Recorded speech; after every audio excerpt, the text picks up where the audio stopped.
मकर संक्रांति क्यों मनाई जाती है? मकर संक्रांति से ही सूर्य भगवान उत्तरायण होते हैं, मकर राशि में प्रवेश करते हैं। मकर संक्रांति के दिन ही भीष्म पितामह ने अपने प्राणों का त्याग किया था, क्योंकि उस समय सूर्य दक्षिणायन थे ना। सूर्य उत्तरायण कब से होते हैं? मकर से। जब सूर्य मकर राशि में स्थित हो जाते हैं तब मकर संक्रांति पर्व मनाया जाता है। और इस दिन भीष्म पितामह ने अपने प्राणों को भगवान के चरणों में अपनी बुद्धि को समर्पित किए, पहला। दूसरा, मकर संक्रांति के दिन, मतलब मकर संक्रांति के दिन ही भगीरथ जी ने तपस्या की और गंगा मैया जब भगवान शिव ने उन्हें जटाओं से छोड़ी तो भगीरथ जी के साथ गंगा जी गंगोत्री से निकलकर गंगा सागर में मकर संक्रांति के दिन ही गंगा सागर से मिली थी। इसलिए बाकी तीर्थ बार बार गंगा सागर, आज का ये त्योहार मकर संक्रांति का, यह गंगा सागर स्नान करने का, कपिल भगवान के दर्शन करने का है। अब देखिए, अब इसे हमारे ऋषि मुनियों ने, हमारे बड़े बुजुर्गों ने इस पावन से त्योहार को एक साइंस से जोड़ रखा है। इस मकर में तिल से स्नान करने का, तिल के लड्डू खाने का विधान है। बताओ, मकर संक्रांति को तिल खाने का क्या साइंटिफिक रीजन है? क्या हमारे बड़े बुजुर्ग पागल थे? यदि पढ़े लिखे थे, समझदार थे, तो क्या मैसेज देना चाहा उन्होंने? बताइए बताइए, तिल की तासीर कैसी होती है? तिल का स्वभाव कैसा होता है? तिल बोलो, कैसी होती है तिल? गरम। सफेद तिल में, व्हाइट तिल में सबसे ज्यादा कैल्शियम होता है। ब्लैक तिल में भी होता है कैल्शियम, पर व्हाइट तिल में सबसे ज्यादा क्या होता है? कैल्शियम होता है। और तिल की तासीर कैसी होती है? गरम। और माघ का महीना चल रहा, मकर संक्रांति, ठंडा है, तो ठंडे मौसम में गरम तिल गुड़ के साथ खाने का विधान है। गुड़ भी गरम, तिल भी गरम, ताकि आप सर्दी से बचें और आपका शरीर स्वस्थ रहे। एक त्योहार से आपके स्वास्थ्य को साइंटिफिक जोड़ रखा है। हमारे हर त्योहार में कुछ ना कुछ खाने का विधान है, और सब कुछ ऐसे खाने का नहीं है, विशेष खाने का है। ऐसा नहीं है कि ऐसे ही हो गया ना। कारण तिल गरम होती है, और अक्सर आपने देखा होगा सर्दियों में सूर्य भगवान का दर्शन कम होता है, मतलब बॉडी में सूर्य भगवान की किरण कम पड़ती है, तो विटामिन डी और कैल्शियम की मात्रा हो जाती है शरीर में कम। सर्दी में सूर्य भगवान छिपे रहते हैं, कहीं कोहरा है, कहीं कुछ मौसम बदल रहा है, तो सूर्य भगवान का दर्शन कम होता है। कहीं कहीं तो सूर्य भगवान हफ्ते हफ्ते नहीं दर्शन हो पाते। तो हमारे शरीर में सूर्य का प्रकाश ना पड़ने से विटामिन डी की कमी हो जाती है। विटामिन डी घटा तो कैल्शियम घट गया। बोलो हाँ या ना? भाई विटामिन डी घटा तो कैल्शियम घटा। इसलिए हमारे ऋषि मुनियों ने इस माघ के महीने में तिल खाने का विधान रखा कि आप तिल खाओ। तिल खाएंगे तो आपका कैल्शियम लेवल बढ़ेगा और आप स्वस्थ रहेंगे, और आपको सर्दी इत्यादि से तिल बचाएगी।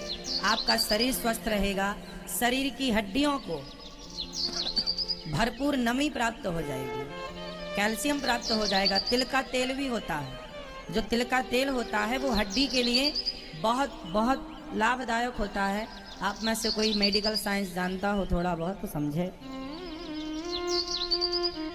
हड्डियों के लिए सबसे बेस्ट तेल कौन सा है?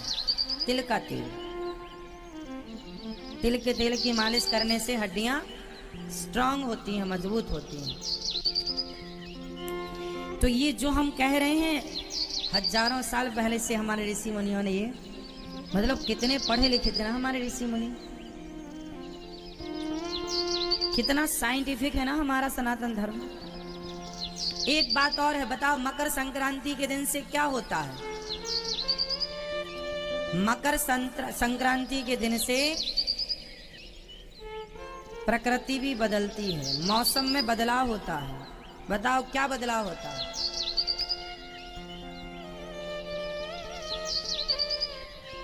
मकर संक्रांति से दिन बड़े होने लग जाते हैं, रात छोटी होने लग जाती है। और एक चीज, मकर संक्रांति से सर्दी को हम लोग विदा कर रहे होते हैं। धीरे धीरे सर्दी अब कम होने लग जाएगी। आपने देखा मकर संक्रांति आते ही मौसम में बदलाव आप महसूस कर रहे हैं। आज से 10 दिन पहले कितनी ज्यादा सर्दी थी, 5-7 दिन पहले भी बहुत सर्दी थी, पर देखो धीरे धीरे मतलब हमारे ऋषि मुनियों ने एक एक चीज को पकड़ा है कि इस दिन से देखो परिवर्तन है। दिन बड़ा होने लगा, रात छोटी होने लगी। वैसे 25 दिसंबर से ही दिन बड़े होने लग जाते हैं, पर वह बड़ा दिन मिनटों में होता है। कुछ मिनट, कुछ सेकंड से वो स्टार्ट हो जाता है, प्रक्रिया वहां से प्रोसेस शुरू हो जाता है। बट आज से विशेष परिवर्तन हुआ, इसलिए मकर संक्रांति। तो मकर संक्रांति में स्नान दान की बड़ी महिमा है। मकर संक्रांति में तिल के लड्डू बना करके दान करने की महिमा है।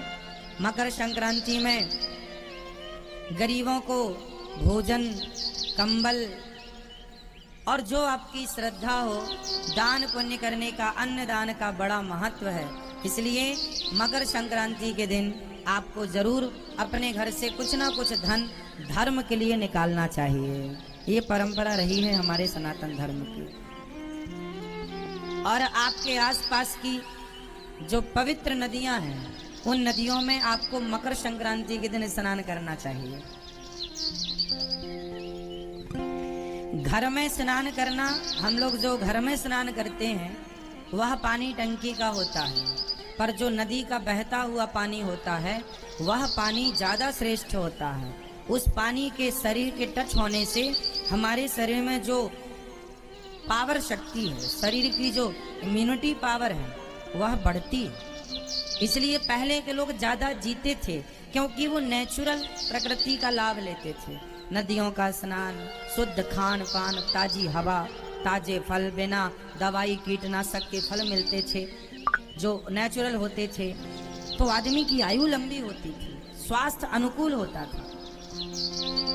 इसलिए आपको कहाँ नहाना चाहिए? आपके क्षेत्र में नदियाँ जो जीवित हैं, मतलब बह रही हैं, उन नदियों का आश्रय लेना चाहिए। गंगा, यमुना, सरयू, सरस्वती, कावेरी, गोदावरी तो फिर हैं ही, यमुना इत्यादि। पर आपके आसपास भी कोई नदी है तो आप वहाँ भी स्नान कर सकते हैं। तो नदी है, तालाब है, झील है, स्नान करने की बड़ी महिमा है। इसलिए ये मकर संक्रांति बहुत बड़ा पर्व है सनातन धर्म का।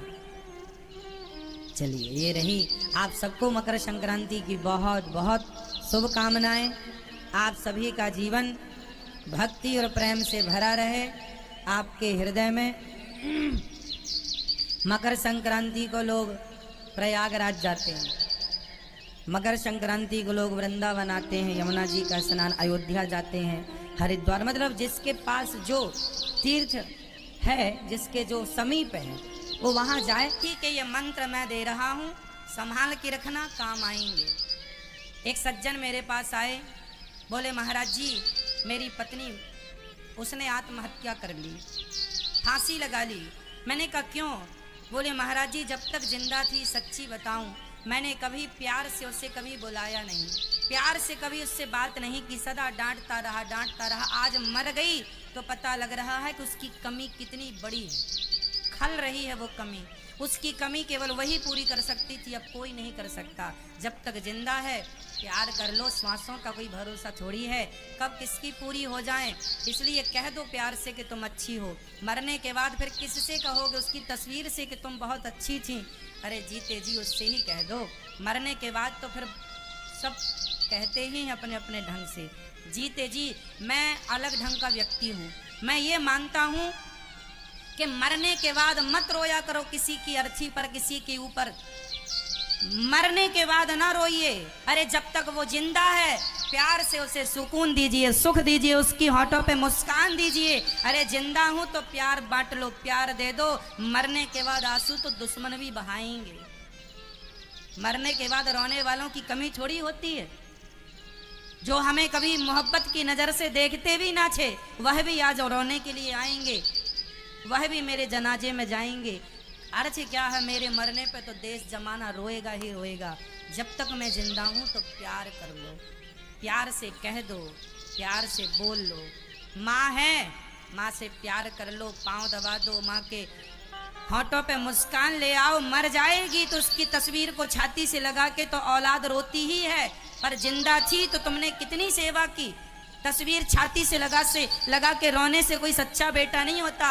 जब तक माँ जिंदा होती है उस माँ की सेवा तुमने की होगी और माँ की आंखों से आंसू खुशी के आए होंगे कि वाह भगवान, मेरे बेटे जैसा भगवान सबको बेटा देना, तब तुम्हारा बेटा होना सफल हो जाएगा। रोने से कोई तुम सच्चे बेटे ना कहलाओगे कि तुम अच्छे सच्चे बेटे हो। लेकिन हमारे भारत में रिवाज उल्टा है। यहाँ बहुएं सास की सेवा, जिंदा सास है, बहुत सारी बहुएं तो अपनी सास की सेवा अच्छे से करती हैं, खूब ख्याल रखती हैं। उन बहुओं को तो मैं प्रणाम करता हूँ और उन बहुओं की चरण धूली तो माथे पे रखता हूँ। लेकिन कुछ बहुएं ऐसी हैं जो अपनी सास को एक गिलास पानी और 2 रोटियां भी नहीं देती। बूढ़ी माँ अकेली बना के खाती है, पाँव चलते नहीं, हाथ चलता नहीं, शरीर चलता नहीं, 2 रुपए की कमाई नहीं है, सरकार के वो वृद्धा पेंशन के भरोसे जिंदा है, 600 500 300 रुपए महीने के, उस पर क्या उसकी रोटियां पक जाएंगी? तुम अपनी माँ को रोटियां नहीं देते, सासू माँ को। और जब सास मर जाती है तो वही बहुएं जो गिलास पर पानी नहीं देती थी वही फ्रंट में बैठ बैठ कर रोती हैं, सासू माँ मर गई, सासू। काहे रो रही हो? ये नाटक किसे दिखा रही हो तुम? क्या भगवान जान नहीं रहा है कि तुम कैसी बहू हो? दुनिया वालों को बेवकूफ बना रही हो कि खुद बेवकूफ हो? परमात्मा से क्या छिपा है, मैं क्या सोच रहा हूं ये भी मेरे श्याम सुंदर जान रहे हैं। यहाँ चींटियां, यदि इस चटाई के नीचे चींटियां होंगी तो वो चींटी भी क्या सोच रही है, उसकी सोच को भी परमात्मा पढ़ रहा है। उससे क्या छिपा है? तुम अपनी सास को गिलास पर पानी और 2 रोटियां तो दी नहीं, और सास के मर जाने पे बाल्टियों से बहू आंसू बहा रही। इतना पानी ही पिला दिया होता तो कुछ दिन और जिंदा रह जाती तुम्हारी सास। केवल रोने के लिए बहुएं हैं। कुछ बहुएं इतनी चतुर हैं, फ्रंट में बैठ के रोती हैं, जहां आने वाले लोगों की सबसे पहली नजर बहू पे पड़े, ताकि लोगों को लगे बहुत प्यार करती थी। और कितनी चतुर बहुएं होती हैं, कई बार तो रोती रोती बहुएं बेहोश हो जाती हैं। ये वही बहुएं हैं गिलास और पानी नहीं पिलाई और देखो बेहोश हो रही, कितनी बड़ी नाटकबाज है ये। तुम्हें क्या लग रहा कोई देख नहीं रहा? परमात्मा तुम्हें कोड़े और मारेगा इस बात के कि तुम रो रही उल्टा। सेवा तो की नहीं हो तुम, पानी तो तुमने पिलाया नहीं, पाँव तो तुमने दबाए नहीं, और रोने के लिए खूब। इतना नाटक ना किया करो, दिखावा बिल्कुल नहीं, रियल सब चीजें अच्छी होती हैं। किसी के मरने में ना रोइए ना, मैं कहता तो हूं किसी के मरने में ना रोइए, मत रोइए मरने में। जिंदा है तो उसका सपोर्ट कीजिए। क्यों जी? रोना अच्छा है कि जीते जी उसका सपोर्ट सहयोग करना अच्छा है, उसकी होठों पे मुस्कान देना अच्छा है। मरने के बाद रोने लगे, कौन सा तुम्हारा बड़प्पन है ये? कौन सी समझदारी है ये? सवाल ये खड़ा नहीं होगा कि तुम कितना रोए मरने के बाद, जमाना ये पूछेगा कि तुमने जीते जी कितना सहयोग किया था, कितना सपोर्ट किया था उस व्यक्ति का। जनाजा उठाने के लिए बहुत लोग आएंगे, लेकिन जब मैं उठ रहा होऊंगा, तरक्की कर रहा होऊंगा, तो लोग पांव पकड़ पकड़ के खींचते। जब तुम्हारे सहारे की जरूरत थी तब तो तुम मुंह दिखाए नहीं, अब जनाजा उठाने चले आए। क्यों झूठी जिंदगी जीते हो मेरे भाई? क्यों नहीं सच्ची जिंदगी जीते? क्यों दिखावे में चल रहे हो? लोग कहते हैं लोग क्या कहेंगे, जमाना क्या कहेगा। अरे जमाना केवल यही कहेगा कि राम नाम सत्य है, राम नाम सत्य है, यही कहता है। इसलिए जमाने की परवाह ना किया करो। मैं परवाह नहीं करता कि आप क्या कहेंगे मेरे बारे में। जो कहना है साफ साफ कहता हूँ, सच्ची बात कहता हूँ, जो महसूस करता हूँ वो कहता हूँ। रियल जिंदगी को, रियल रिश्तों को, रियलिटी में ज़्यादा आनंद है, दिखावे में आनंद नहीं है। क्यों जी? रिश्तों में दिखावा ना हो, रियलिटी हो, प्यार हो। यदि कर्म तेरे पावन है। पत्नी से सच्चा प्यार करो, पत्नी का ख्याल रखो, पति से सच्चा प्यार करो, बच्चों से प्यार करो, और बच्चों को केवल प्यार नहीं संस्कारी बनाओ, संस्कारी बनाओ। रिश्तों की गंभीरता को समझो। आज जो रिश्ता तुम्हारे बगल में है, पास में है, कल रहेगा नहीं, इसकी कौन गारंटी लेगा? इसलिए रिश्तों को जिया करो। छोटी छोटी बात में आप नाराज हो जाते हैं, गुस्सा हो जाते हैं, बातों में कोई दम नहीं होती। कसमें, वादे, प्यार, वफा सब बातें हैं, बातों का क्या कोई दम नहीं है बातों में। लेकिन आप लोग क्या करते हैं, राई का पहाड़ बना लेते हैं। कहावत सुनी आपने, राई का पहाड़? राई जानते हैं? सरसों के दाने को राई कहते हैं। राई का पहाड़। जरा पत्नी की जरा सी बात का आपने पहाड़ बना दिया, पति की जरा सी बात का पहाड़ बना दिया। अरे झगड़े में उलझना अच्छा नहीं है। झगड़ा उठे तुरंत उसे खत्म कर दो। एक पत्नी ने अपने पति से कह दिया तुम जानवर हो। आपने तो नहीं कहा था, नहीं। एक पत्नी ने अपने पति से कहा तुम जानवर हो। उसका पति बहुत पॉजिटिव था। उसका पति ने कहा ठीक कहती हो, मैं जानवर हूं, तुम मेरी जान, मैं तुम्हारा वर बराबर जानवर, जान प्लस वर बराबर जानवर। यदि लड़ाई झगड़ा नहीं करना तो इसके बहुत रास्ते हैं, और लड़ाई झगड़ा करना है तो भी